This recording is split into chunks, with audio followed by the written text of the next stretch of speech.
Hey everybody, this is Tambeyoda, and today we're going to be taking a look at the NECA Teenage Mutant Ninja Turtles, Bebop and Rocksteady.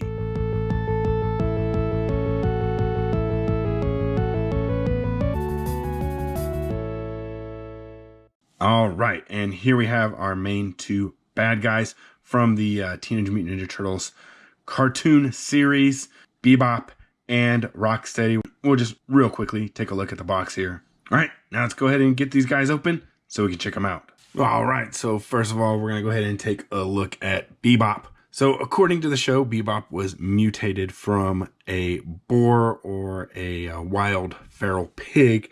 Now this guy has a lot of detail on him. First of all, we'll go ahead and take a look at his accessories, starting off with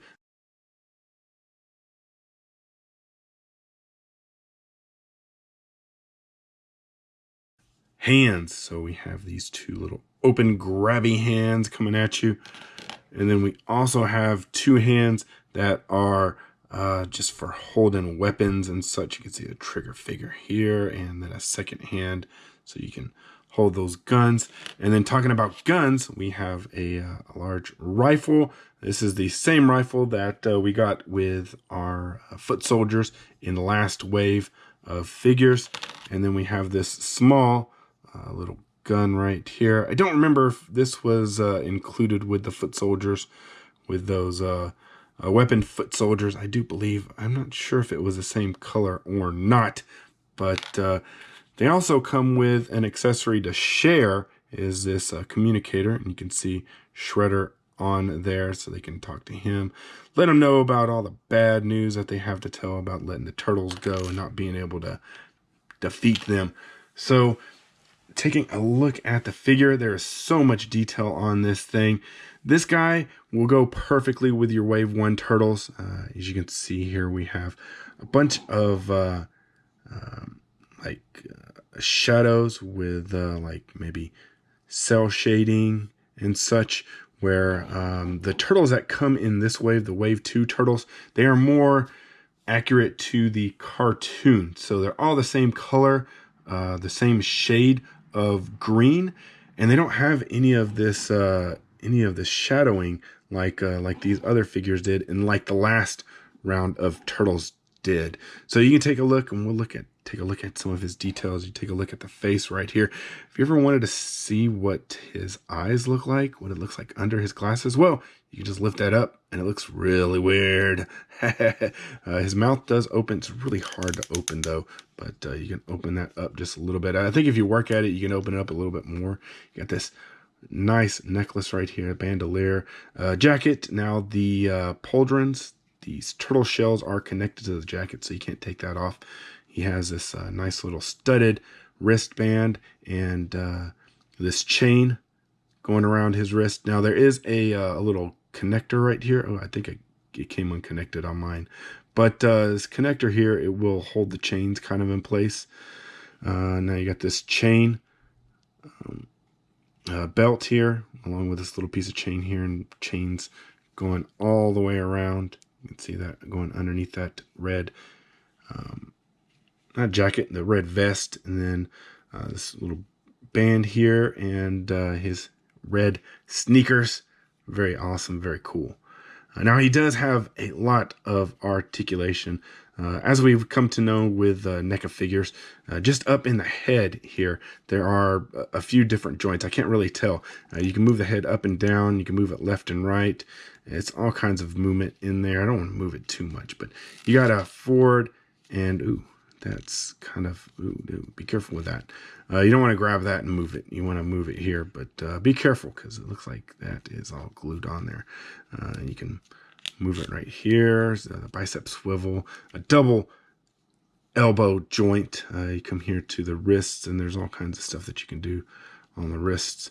Like I said, you can pop those off, and you can pop on weapons. I'm going to have to take a look at this and see how better we can have these connected in so we're not losing those.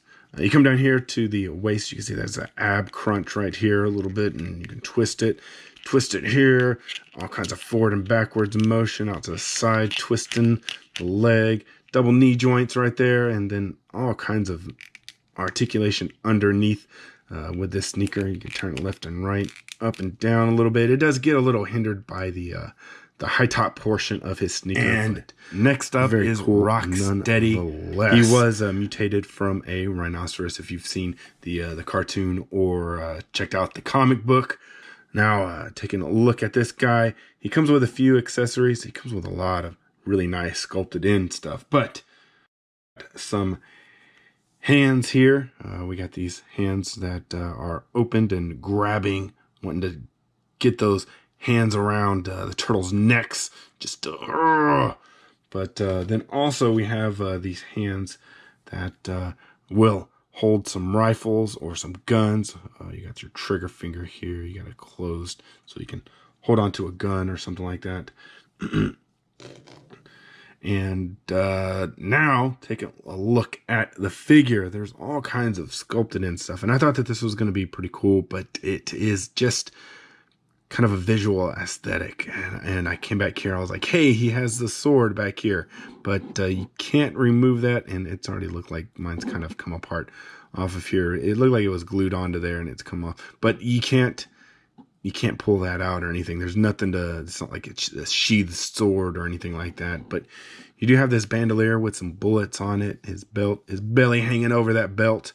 You have a grenade here that is glued on. You can't remove that. The little turtle shell right here. Now his mouth does open and close, and you can see, you can get that mouth open pretty far right there.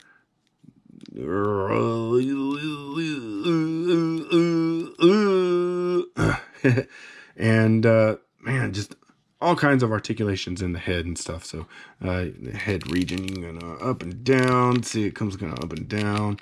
It's left and right. Makes me think that there's more than just a ball joint there. You come here to the shoulders, so you can go forward and back. You don't have to worry about those little pauldrons on Bebop, but Rocksteady doesn't have anything in his way. Up and down, bicep swivel. Then you have your double elbow. You can twist a wrist, and then there's also a joint in there so that you can move it up and down. Also, you come here to the waist, and you can move that there. There's no ab crunch here because he has no abs. Get up underneath here, you can see that there's all kinds of nice meaty joints. Left and right, forward and back, double knee joint. Coming in here to the foot, to his boot, you can see you can move that boot left and right. You can move it up and down. Really cool. I do really enjoy these figures, and with the cartoon accurate type of paint job where you have all the details pinned in black and such, where it would be outlined if it was the cartoon, and along with the shadows back here on the back where it's a little bit darker on the back than in the front where it's a lot lighter. I do enjoy that. I love these paint jobs on these figures. And we do have a grenade hip here in the front, but that's once again, that's just on there and you can't pull that off or anything. So all right, well, here's both of our figures side by side. Unfortunately, I do not have the turtles anymore, because I do highly suggest, if you are a Teenage Mutant Ninja Turtles fan and you have the first set of those Ninja Turtles along with the Krang and Shredder and the 2 foot soldiers, I highly recommend getting these guys right here, because they will go right along with that collection. And I say go ahead and pick up, while you're at it, another set of the foot soldiers, so that you can have army building capabilities and have a bunch of bad guys that your Ninja Turtles can fight. All right, well, I want to thank you for watching. This is Tambeyoda, and I'll see you guys next time. Thanks so much to everyone that supports the channel. If you'd like to have your name added to the list of supporters, please go to patreon.com/Tambeyoda.